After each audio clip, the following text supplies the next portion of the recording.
Welcome to Revolutionize Your Retirement Radio, bringing you insights and strategies to help you create a magnificent and fulfilling second half of life. Here's your host, certified professional retirement coach and best-selling author, Dr. Dorian Mintzer. I want to welcome all of you to my fourth Tuesday Revolutionize Your Retirement Interview with Expert series. I'm Dorian Mintzer, your host. So, without further ado, let me introduce Rains Cohen, who is a community organizer who's pioneered in the field of aging and community. As a co-housing coach, he works to help people find and co-create sustainable communities, co-housing neighborhoods, eco-villages, and all forms of cooperative shared living that blend privacy and community. He's visited over 125 North American co-housing neighborhoods and lived in 2 of them, and he served as a global eco-village network ambassador. As a certified senior advisor, he loves to connect life planners and folks serving elders with new options for their clients. As a certified living in place professional, he looks for ways to help people feel safer and more secure in their existing homes as they age and evolve to incorporate new neighbors and housemates. As I mentioned, he wrote a chapter on aging and community in the book Audacious Aging, and he was a founding member of Elders Action Network and serves on the boards of Saging International and Gray Panthers of the Berkeley East Bay area. He lives with his wife, Betsy Morris, in Berkeley, California, in co-housing. I first met Rains many years ago at positive aging conferences, and then we see each other periodically at other conferences, and it's always been a delight to interact with him. He's truly a guru about aging in community, and I'm so delighted that he's able to be with us today. So I want to welcome you, Rains. Thank you, Dory. It's really been great running into you over the years. I'm with Life Planning Network connections in so many different ways. So many different ways, right? And I'm really delighted that you're able to be with us today. And I should say that Rains right at the moment is really dealing with an elderly parent, and it was on the East Coast, sort of on shift this weekend, and then has flown back to California where he lives and is temporarily in the LA area, and then we'll be flying back home to Berkeley later today. So I'm so thankful that you've kind of gone through a lot. Travel agent sometimes. You have to be with us today. Make it work. So, thank you. So let's just start with, I always like to start with just, what got you involved in this field to start with? I mean, what has it been, and, what in your early life and career got you into this field? If we could just start with that question, that might be a good place to go. Well, I ended up, I guess, one of those computer whiz kids in the late 70s and early 80s, getting involved in technology and, learning personal computers and even working at Lotus when there were 5 people in a basement, as a summer intern. But I ended up, getting involved in computer user groups, helping people support each other and learning about technology. And that's become my model. It turns out I had ended up helping start the Berkeley Mac user group, BMUG, at college when I came out to UC Berkeley, and thought I'd be getting involved in the computer field, which I've done some amount of, but it turns out those same skills of helping people take care of each other are actually relevant for real-world shared living and people taking care of each other and understanding each other and building shared ground. And so with technology journalism especially, I think, helped me in just helping people communicate well around that. Oh, that's so interesting. So what exactly, the title of your chapter was Aging in Community. Because we hear a lot of people, well, certainly we always hear the phrase aging in place, and it's, the usual dream, I don't want to have to move, especially boomers that have been helping their parents through and navigate the system of support in later age and deep aging and a lot of the challenges and disabilities that come with that. They're saying, and boomers are saying, hell no, I'm not going to go to nursing home. Let's find another way. How do we, not just, adapt a home? It's not just about, bathroom rails or whatever, but how do we adapt a community? How do we change? How do we relate to one another in ways that really support us in a deeper way? You can only go so far, and I'm learning this myself after talking the theory for all this time of helping my mother through challenge, even with the support network in place. She's married for 60 years. My dad's there. My sister's nearby. But, coming in from across the country and being a part of that and seeing how much work it is to maintain a system to organize the support that's needed to help somebody later in life. And I'm comparing that to my experience at home, where some of my neighbors have had challenges living in community in California, and they brought in their own professional care and even hospice. But as a community, we've been able to fill so many gaps and so much of helping people with everything from rides to gardening to walking a dog to talking to their family. There's just so much more that comes out of being in relationship with your neighbors or housemates or whatever. A lot of the things that we sometimes don't think about, but who can we count on, and who's going to be there for us, and who can we help? I think they're all definitely, and that's a core part of it, because it's so many of us, we value our independence. Society tells us that you have your own thing, have your privacy. That's what matters the most. You need enough money so you don't have to talk to anybody.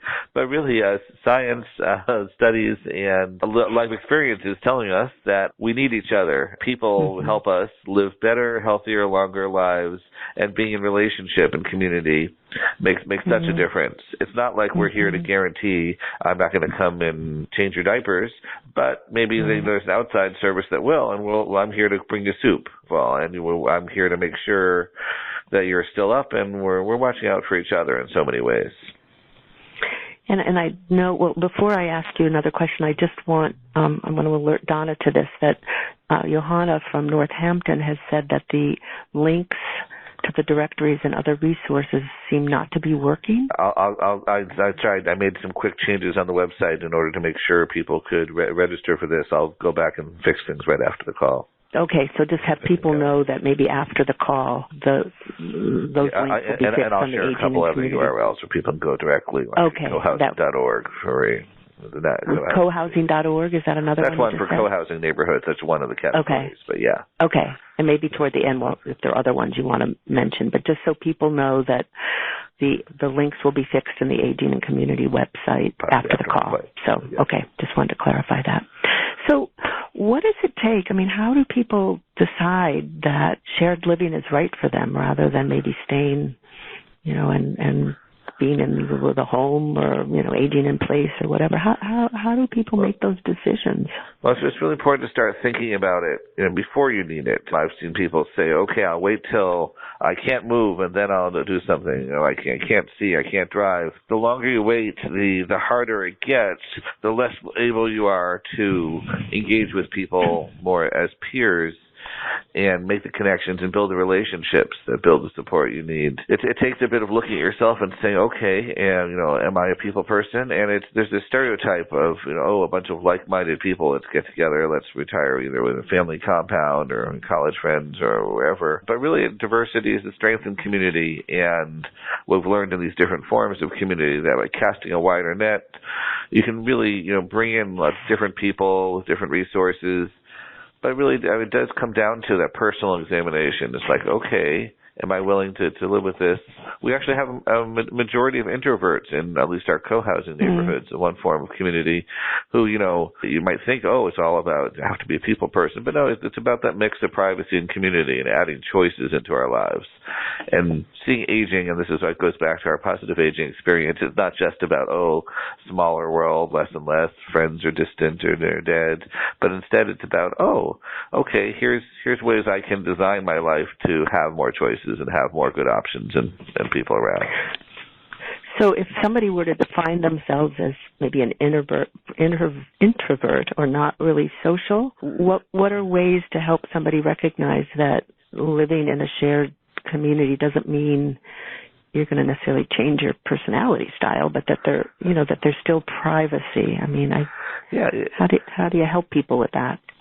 I think a lot of it is get over our stereotypes or images from college or people who did shared living in communes or whatever in the 60s and 70s. We've learned a lot from that time. We can set the dial to the place of a mix of privacy and community. So I'm in a co-housing neighborhood. My wife Betsy and I have our own home plus our own kitchen, But then we have the common house, it's sort of a condo clubhouse on steroids. We do our own thing, but we get together for meals a few times a week. We own our home and pay our mortgage, but part of our condo dues go to maintain the community infrastructure, and we're all chipping in a bit, finding ways to connect and make sure it's not too much work and just really have the choice. I can, the physical design, the architecture makes it easy to bump into each other. The parking's more off the edge, and we're seeing each other. The homes can be closer together, so we don't have to yell to talk to a neighbor. It's about trying to recreate an old-fashioned neighborhood sort of design and get back to before cars moved us apart and we drive into separate garages and so on. And so, yeah, that personal reflection has to come from just a serious assessment. Look at, just your own life, but also just the dynamics of aging, financial, social, physical, and trying to imagine a future, where you have to be on your own versus, where are places where people can help fill some gaps and make things easier. Yeah, that thinking ahead is sometimes a hard thing for people, of imagining when you can't drive or when, it's not as easy to get around. People like to put that off. Yeah, it's important work, and it's engaging. I think co-housing has also been called the most expensive personal growth workshop you'll ever take because of the housing price involved. I mean, it is mostly market rate home ownership, and places like here in the Bay Area and Boston that can be expensive, but people are innovating around that. But I've been working not just this one piece, but the whole aging community and, cooperative living in the adjective sense of the world, housing co-ops, housemates. There's just so many different ways we can step up and help each other in whatever we can afford. Which is really helpful. I mean, I'm going to intersperse a question from Joanna from Northampton, and I have a lot more to get into here with you too. Sure. But I think what you're just saying is a good segue. She says, please talk about options for people who can't afford co-housing communities and retirement communities. Well, certainly, and we've looked at independent living and the whole spectrum of senior living, and we know that can be awfully expensive because effectively you're paying for somebody to build a facility with that's highly regulated and staff and profit and so on top of that. In our aging community movement, it's more how do we help each other, and co-housing is just one edge of it. I mean, the part that you see of homes for sale, those are just mostly the market rate home ownership, but there's rentals in community, there's housemates even inside a co-housing neighborhood. If you've got this kind of shared space, a couple of my neighbors have rented out a room, and it's easy when you have the shared space, you're not in each other's faces as much. You have a little other neutral ground to get to. But also people are innovating in housing co-ops, partnering with land trusts, even working with Habitat for Humanity, lots of ways different, even from co-housing neighborhoods where we become making more affordable and creating options, some of which aren't always just listed on the commercial websites or on the cohousing.org national site. But we just got off a really great conference, the Affordable Conference on Affordable Co-Housing this past weekend, a virtual conference, and with a lot of great ideas, a lot of innovations that people are doing all around the country to share more and to find new ways of neighborhood organizing. This in the book chapter I wrote about Beacon Hill Villages, the network where people, and I'm sure you've featured on your show, people talking about how they take care of each other, just keep living where they are in their established neighborhood. And that movement thinks of itself as a separate movement, but I really see it as an on-ramp to cooperative community. Once people get that organized and see, how much are we paying for people to drive around and take care of us? And how much work is it to adapt from my existing home? We can actually invest together and make something more the last home we need, the senior co-housing that's purpose-specific. Right, and I think the village model is expanding around. Are you an advocate for where you live? Is it intergenerational or senior? Because I know people have different thoughts about that. I wonder if you could. Oh, sure. Yeah, we certainly hear from everybody into their 90s and beyond. I don't want to live those old people. I mean, it's a mindset. But no, our community has been intergenerational. However, so a couple of years ago, that age range was birth to 87. But half the founders are still there after a quarter century. We're 26 years old as of last week. Nobody wants to leave. It's been very low turnover. And so we've been doing a lot of the aging in community and not bring in lots of fresh, young energy. So we're finding like, okay, let's hire more help to do landscaping rather than bend over ourselves to do it. Let's give our older members exemptions from coming and lifting the big pots and cooking, standing up a long time to cook the meals. But very much say, no, please, we still want you at the meals. There's so many other ways people contribute and support and connect. So yeah, the co-housing developed out of Denmark as an intergenerational folks coming out of communes and shared housing saying, oh, maybe if we're having a family, can we have a little more privacy?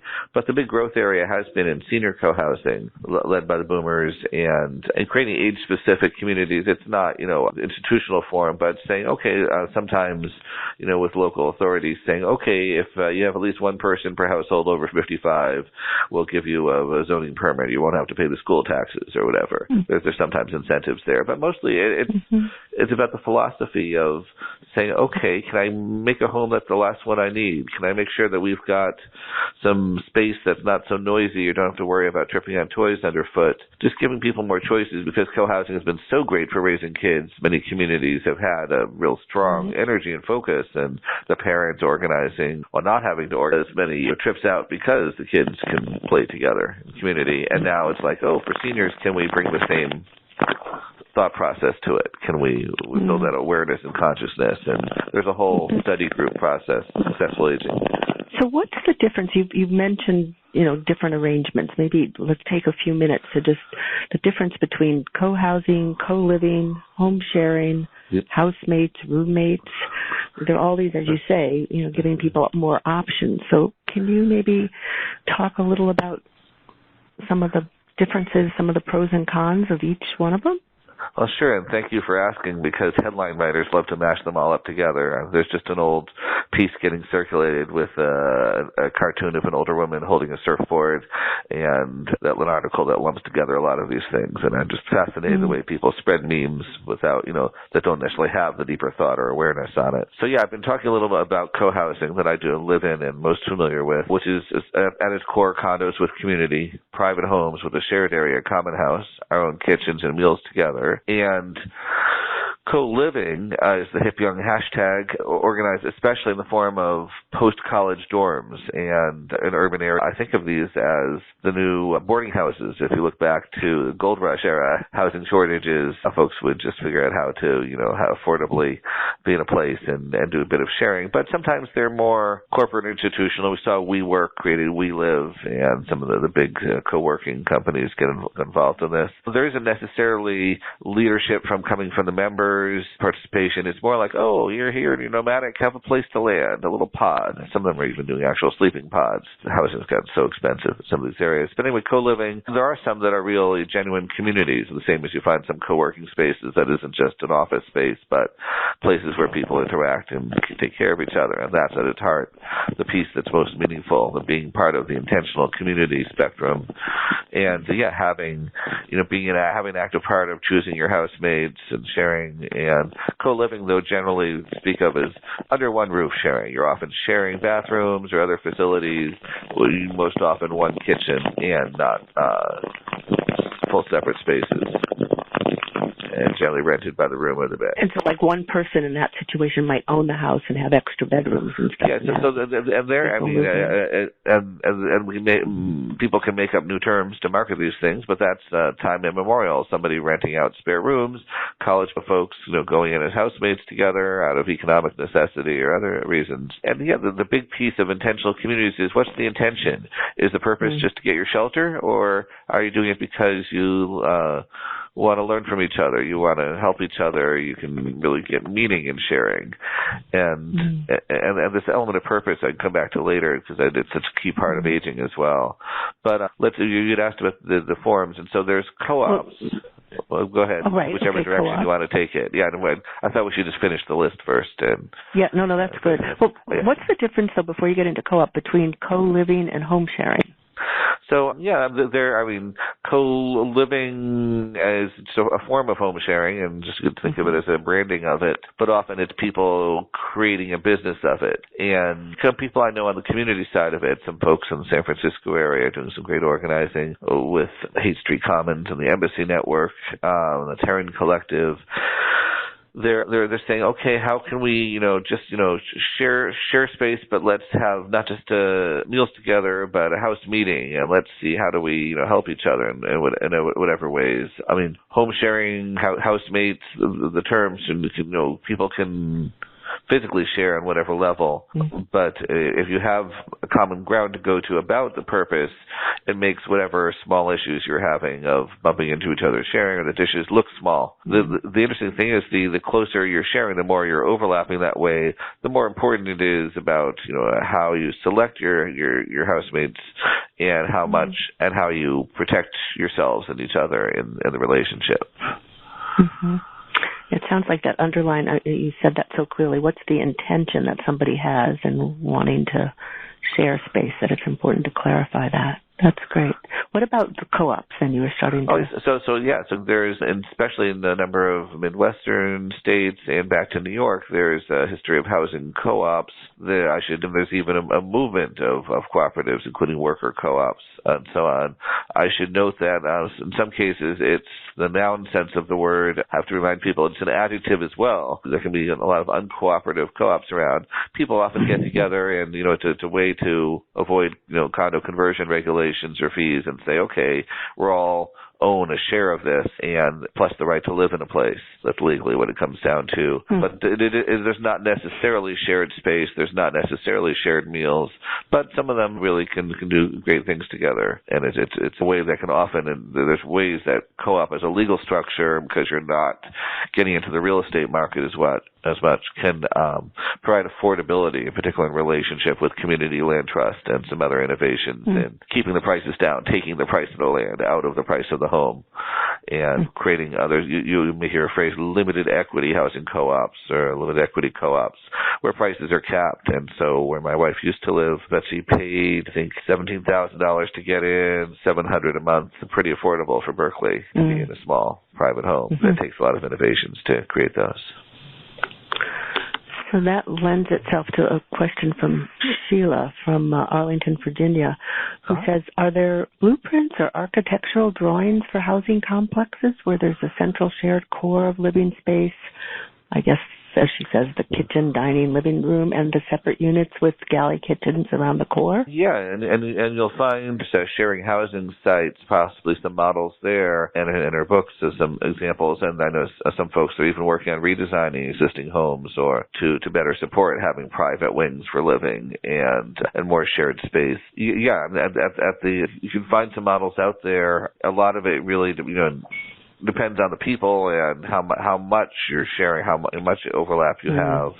But the fundamental principles, which any architect work around, is designed to have privacy, even to the point sometimes of separate entrances, but have, easily shared space and the efficiencies you get of shared space. I mean, co-housing, just simply not having to have 14 different lawnmowers means we can have one really nice lawnmower and one really nice shed to put it in and invest in bikes and supporting each other and so on. Great. Why don't you say again the book? It's called Shared Housing. Oh, Sharing Housing, Anna Marie Pluhar, and there's a website of that, sharinghousing.org, that goes into some of these examples in that area. Great.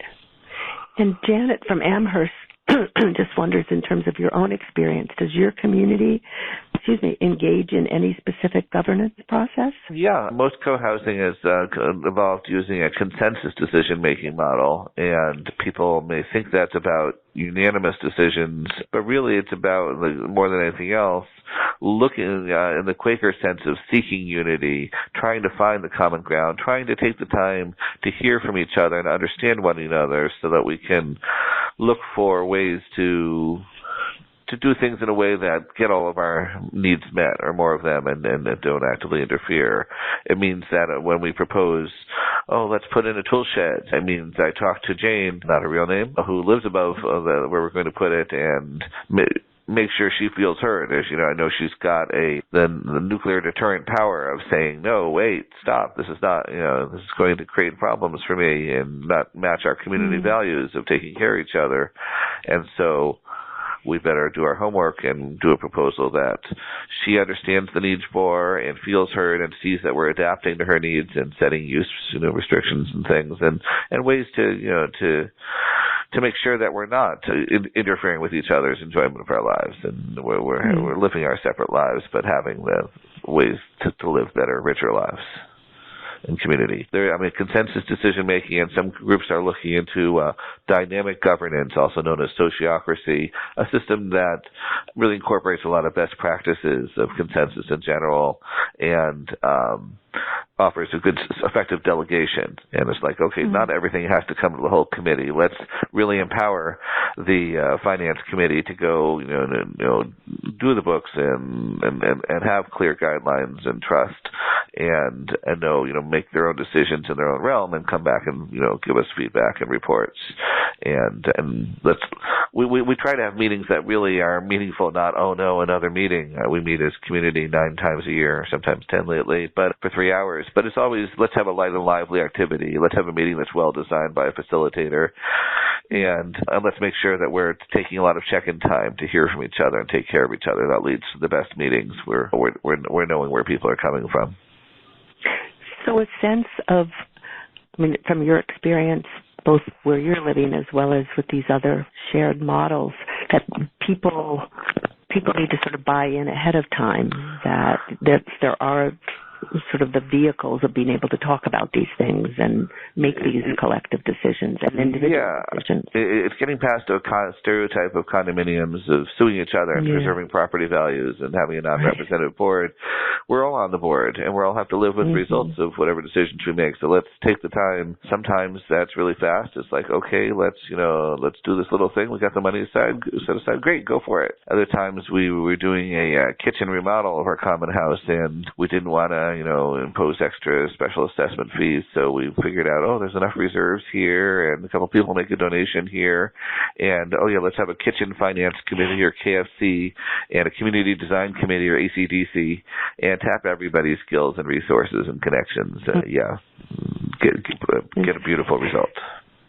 So it does sound, let me ask this question, but it sounds like you're sort of speaking to it a little bit. What I'm hearing is that there is a way that a sense of purpose and shared values changes the way people relate to each other and solve problems. Sounds that way. So, talk more about that if you would. Well, and the community's movement sometimes when the co-housing was evolving, people said, well, that's not community. You work with developers and banks. Where's your shared value? But really, you're not sharing income. You're not wife swapping. It's like, no, the value is about being good neighbors, and so much more that comes out of that. Legally, being a condominium means the cities will finance it and the banks will approve it, and that's what's made it a fast-growing movement, the ease of people getting into it and getting out of it.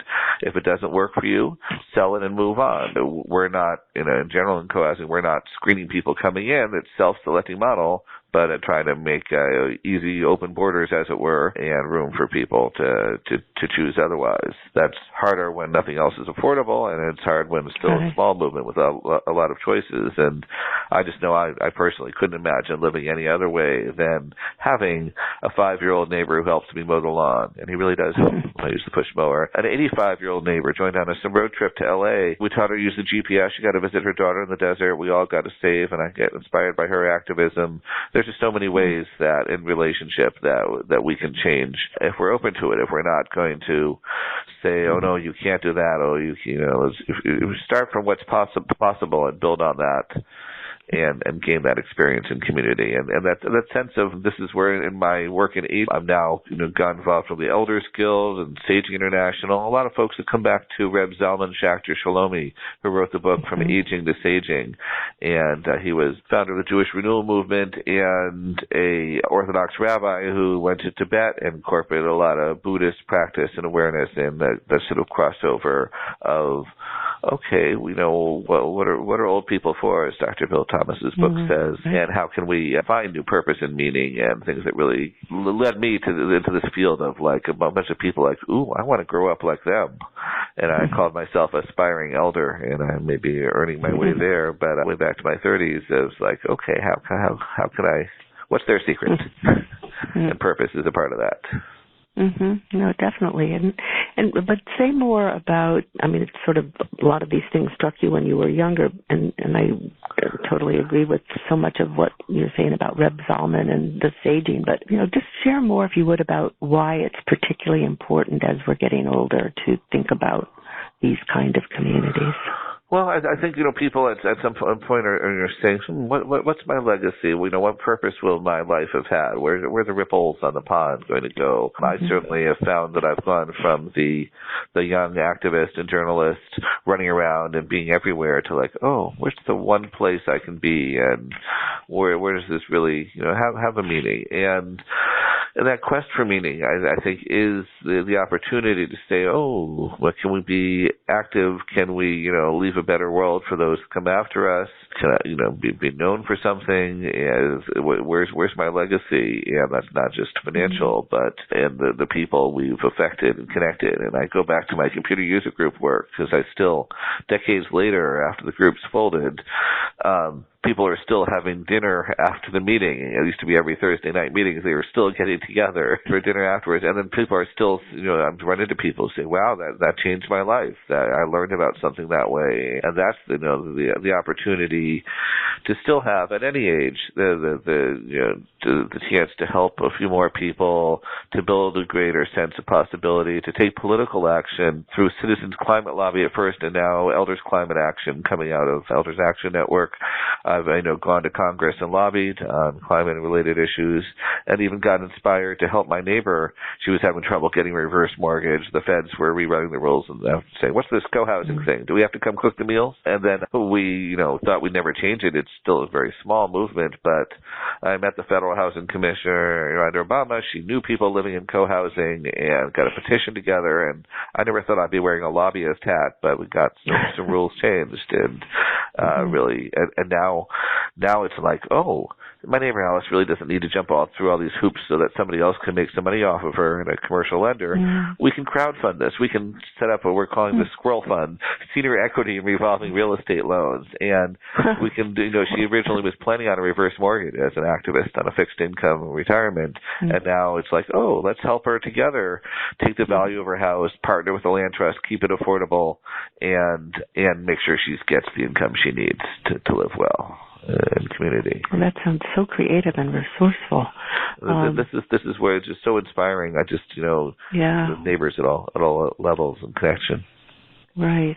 I have a number of questions from people too, but I wondered if you could just talk a little before we get into some of those other questions about what have you found in your work? What are the biggest challenges of sharing living spaces? What are the biggest benefits of it that you discovered? The greatest joy is the people.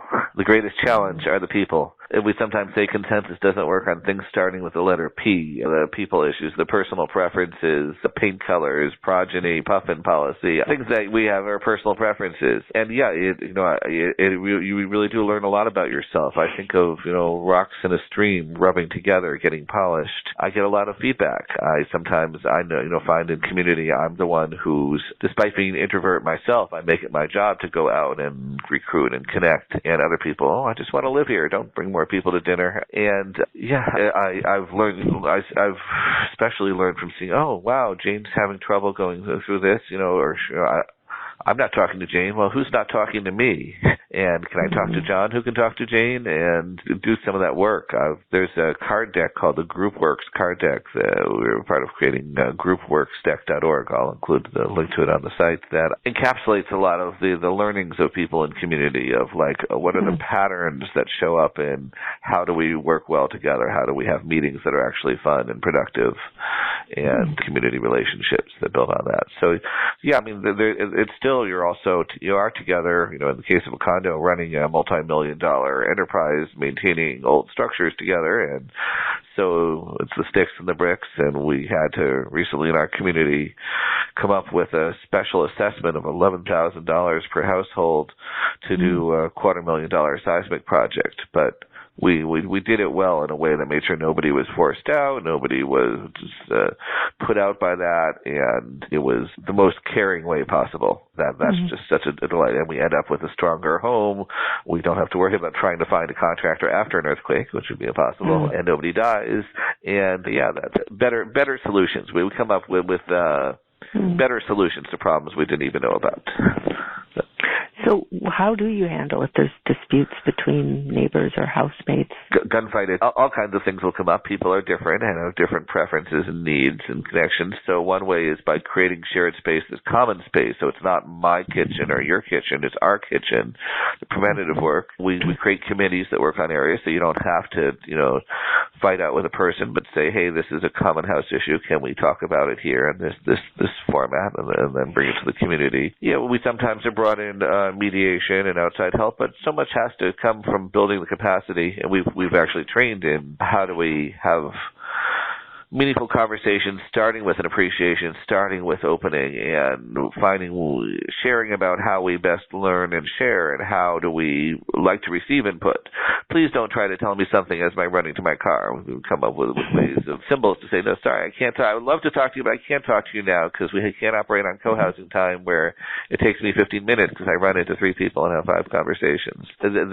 So create time, get to know each other, build the relationships, and that's really the secret to both preventing issues and then to resolving them, having the time, and sometimes just let time pass. Sometimes say, hey, this is not a community matter. Sometimes, okay, just a few people want to do electric cars, let them form a club. We're not going to stop them, but they're the ones who are responsible for paying for the charger. We don't have to do everything all of everybody.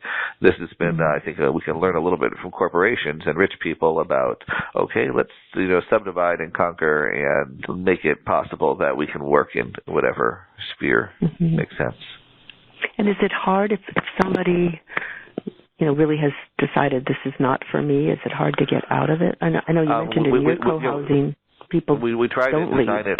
We try to design it. Well, people often don't leave, and there can be financial reasons for that. But we try to, as much as possible, make it easy. Help as a community. Successful communities are out there recruiting people and doing marketing, so you have ready buyers or renters standing by and get involved. So they're not just hearing about it from the person who's leaving, but the new ones are getting connected and mentored and engaged. But it's really, it's very different community by community. I encourage people to visit, talk to different people, experience a meal and especially a meeting of a community, and get context to see how they may all make it work. Great.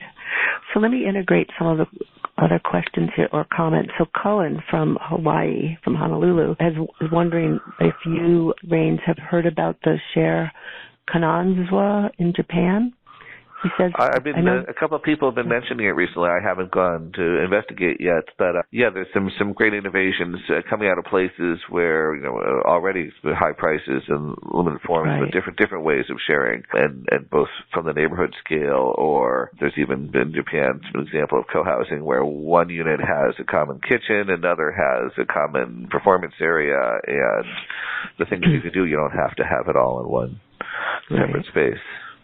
He mentions, I know he was just recently in Japan, and he says it's a new development that may be worth checking into, and he did give a website if people are interested. It's called www.thisismodernaging.com and then /amazing-hike-and-Japanese-live-in-now. If anybody got that? I think we get the message of it. Right. So I do caution people to watch out for if you've heard of greenwashing or community washing of places. The word community is a dirty word or used in condo development and other forms. So it's always look, okay, how much are the residents in charge? Are the inmates running the asylum? How much freedom is there both in getting in and getting out? In co-housing, the resident participation in design is part of what leads to better results. And also the investment is, it leads to development that, without the profit flowing elsewhere. There's many other aspects. And visions, I encourage innovation in the field. We know it needs to be bigger to serve more people, but I think it's hard for people who've had, a business of controlling everything and, access to the finance and so on to get to the point where it's like, oh, how do we, as people, take care of each other, and how do we shift to a level that's locally run and managed? which gets back into the intention of what you're wanting from living together, it sounds to me, which is important. So Janet from Amherst says, can you identify any sources of grants for developing a shared housing?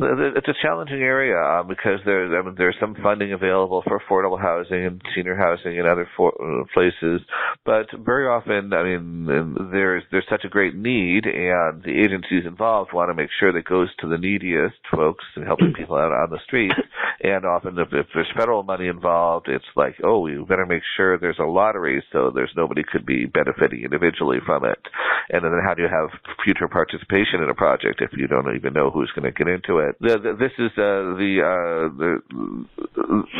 This whole conference was looking at different innovations in affordable co-housing this past weekend and in related fields. And there's occasionally been some grants, but it's very much jurisdiction by jurisdiction. Like Rocky Corner Co-housing is just under construction. Just got to visit last month in Connecticut, and they were able to get some state funds that bring some prices down for some of the units. In Berkeley Co-housing, we worked out a deal with the city where instead of paying condo conversion fees or making one unit super affordable, we got them all moderate affordable with a 30-year restriction on them. And so it takes different innovation in different ways. The best solutions I've often found come from talking to established affordable housing developers that know about the grants and their limitations and say, hey, can we help you out and make your project happen? Can we invest together? Can we work to do this in a way that makes it more inclusive and, not a ghetto, not serving just one income range? And I think that's the greatest opportunity, and pushing the limits of what's possible in the economy. Leverage what we can, but go beyond. And I've seen some affordable housing using co-housing principles that goes a long way. And we're even, I have to say, with our work with Gray Panthers, we're working with landless folks on the streets. There's so many in our area.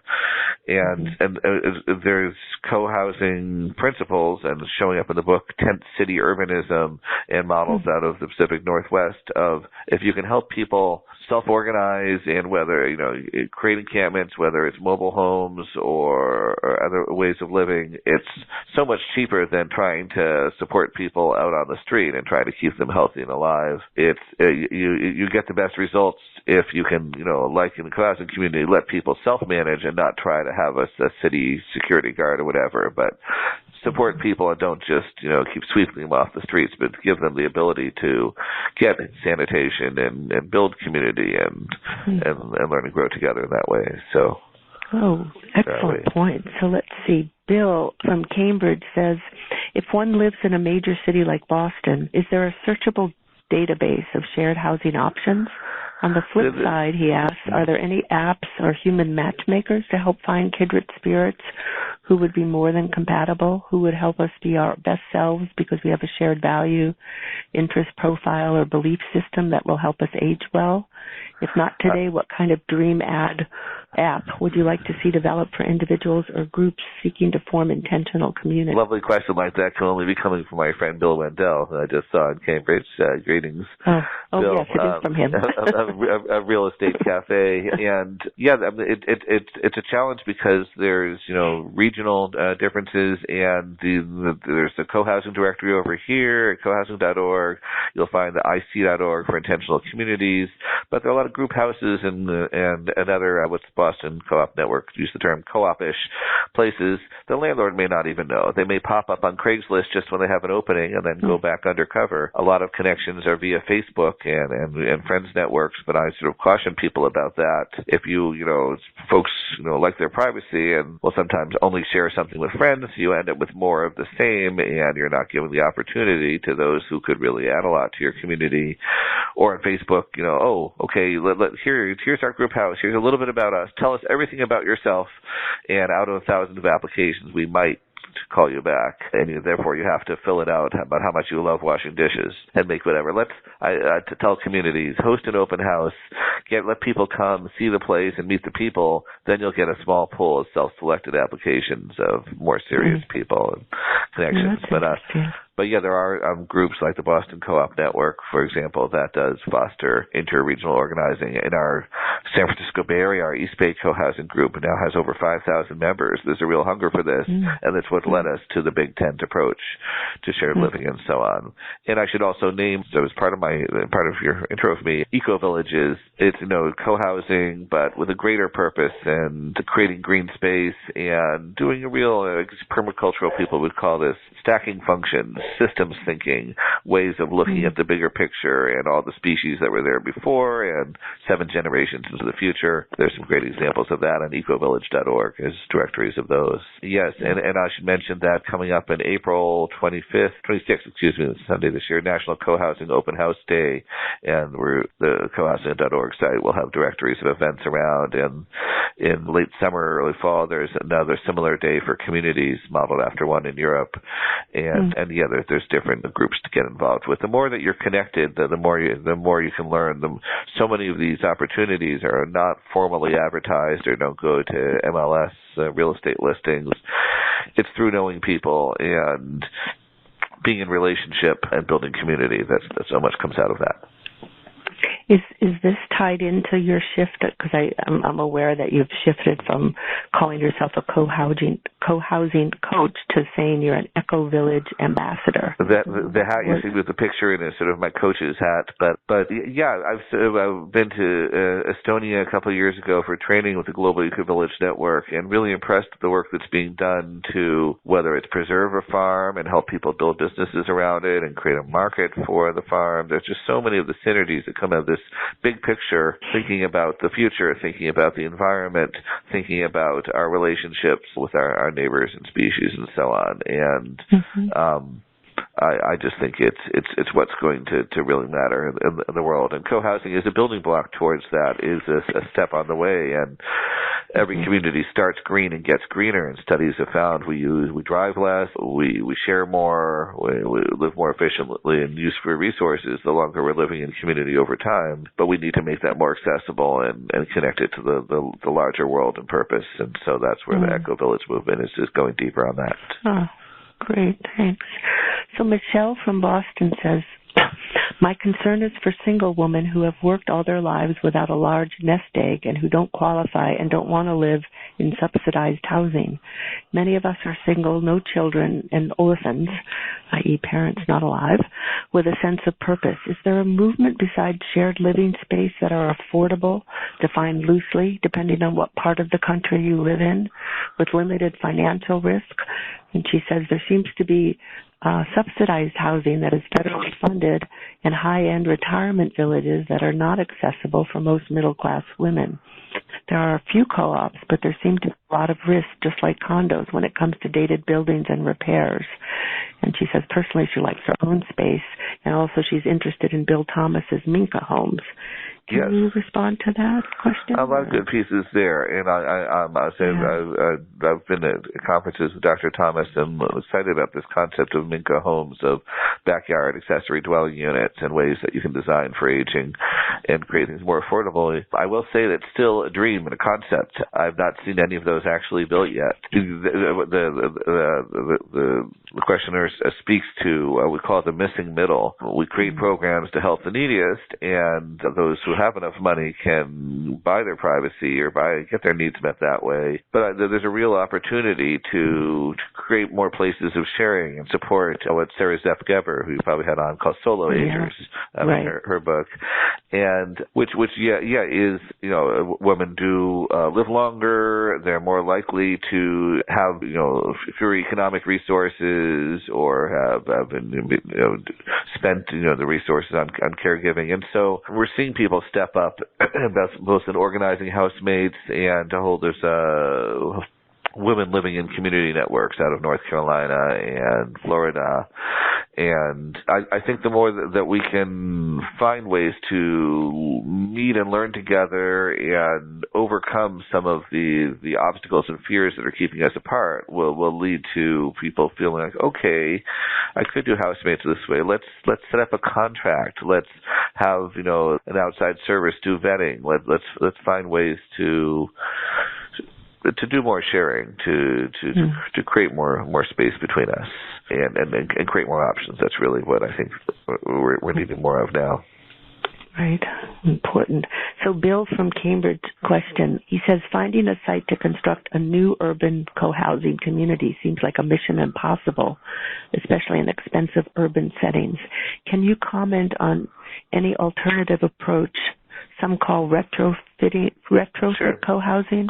Yeah, what would it take to identify a neighborhood that's ripe for a retrofit community, and is there acquisition funding to purchase and renovate some anchor houses? It all comes down to the funding. But the short form, just next door to Cambridge, I was just at the groundbreaking 2 weeks ago of Bay State Commons in Malden. As a community, they've been at it for not quite a decade, but quite some time of working together, having a vision, and then identifying the site and taking it through the planning approval process. And that's a lot of work, a lot of time, and a really serious investment in the community to get to the point where that can be financed to move forward. And now it'll be another year or two of construction ahead of them. So in retrofit, or also known as organic co-housing, people connect and knock down neighbors. It's sometimes called the N Street model, after one of the first communities in Davis, California.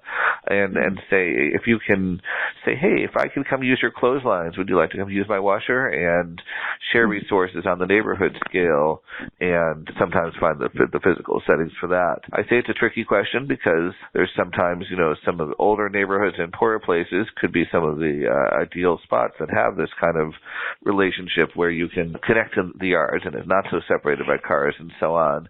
But the trick to do it is in a way that doesn't displace people or create more gentrification. And there's a good model in Cincinnati of a group doing it. The name escapes me right now, but if you look up Cincinnati co-housing, you'll find folks that along a street are saying, let's organize and connect, and in some ways parallel to the Beacon Hill Village model. How do we help people organize where they are and build relationships? And even in Oakland, California, Kingfisher co-housing bought an existing rental property, and they've been gradually fixing it up, and some of the current renters are going to buy in and participate, and they're bringing new people as well. Great.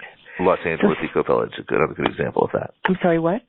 Los Angeles Eco Village is another good example of that also incorporates the larger green purpose in neighborhood organizing. Great.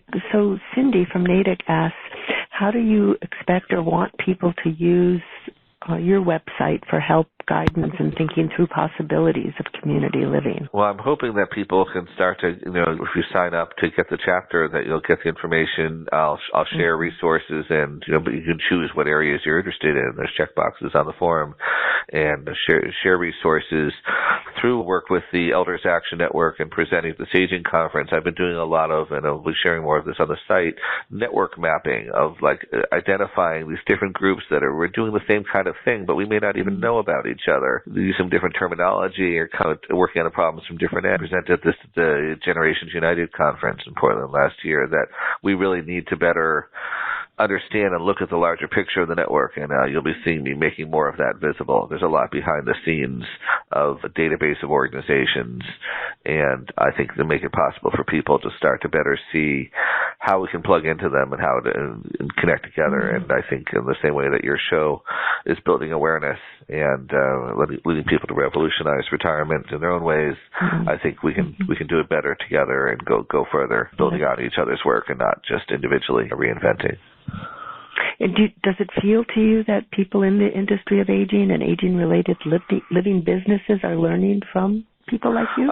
There's some. It's interesting to see how things translate to commercial ventures, and it's a little scary in the Silicon Valley culture. Somebody will introduce something and throw a lot of money at it, and it could be gone tomorrow, or your data could be sold. And so I'm trying to say, okay, what lasts? What really builds? And that's person-to-person relationships, personal development, communities where people are living there, and there's real consequence that we need to make things work. We can't just fold because we all live with results, and we all have skin in the game, investment in the project. And so that's the level I think that we can take things. We're trying to find new ways of partnering and being more effective together. Right.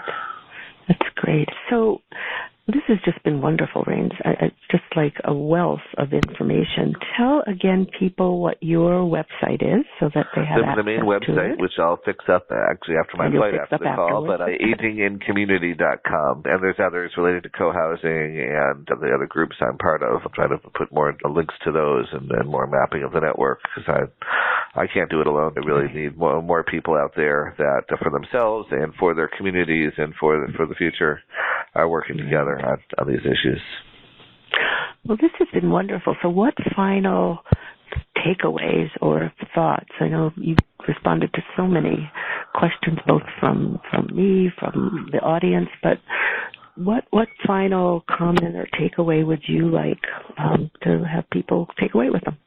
Well, I appreciate so many people being on the call today, but basically, don't wait. Don't think there's so many people, I'll talk about that later, or fine now. And, it takes time to get these things going. The earlier you start, the more choices you have, the more opportunity you have to build relationships, to find ways that you would never even know about today, but together co-create and learn and do the personal work that's required to define how to live well, to age well in community and live well in community and have a better future together. Thank you. That sounds like such an important message and hope for all of us to be able to take seriously. I hear is, life is finite, and think while you're alive and well what the different options are, and that you don't have to be locked into something that maybe isn't going to work for you as you move ahead in the future. I think that's great. Choice is great and empowering. Choice, yeah. And this whole notion of intentional community, whether it be, the variety of ways that you mentioned, co-housing, shared living, shared space, roommates. I guess maybe it's another parallel. It's just make me think about, people talk about this stage of life being parallels in some ways with adolescence, and it's, we lived often with roommates and in dorms and stuff then, and, it kind of comes full circle perhaps in a different way with a different level of perspective and wisdom and sensible values. And hopefully the room and wisdom to say, let's not just find more people like ourselves in age or whatever other dimension, but be open to the opportunity to share and learn from somebody younger. And when the people joined our community, it went from, mysterious people, I don't know if we can relate to them, to, fresh young backs. And then I'll have a couple of the youngest kids in community, and the member who passed away whose daughter has been renting out her place to a young couple and who brings in body work and electrical engineering. Perfect. It's stuff that's really useful around the community. So many ways. Oh, that's a great example. I think intergenerational living rather than more segregated is such an important concept. So as long as we don't lose track of the value of aging. Yes. Absolutely. The value of aging people. Yes. Absolutely. No, I think let's underscore that absolutely the value of aging people, and we can learn with and from each other. But you're absolutely right. Well, thank you so much, and thank you everybody who's been on the call. It's been wonderful. I think you've just opened our eyes and thoughts to this kind of grassroots movement that's getting bigger and bigger, and that there really are options and important things to think about of being part of community and living in community. So thank you so much. You've been listening to Revolutionize Your Retirement Radio with Dr. Dorian Mintzer. To learn more about the resources mentioned on today's show, listen to past episodes, or download our free retirement transition guide, visit revolutionizeyourretirementradio.com.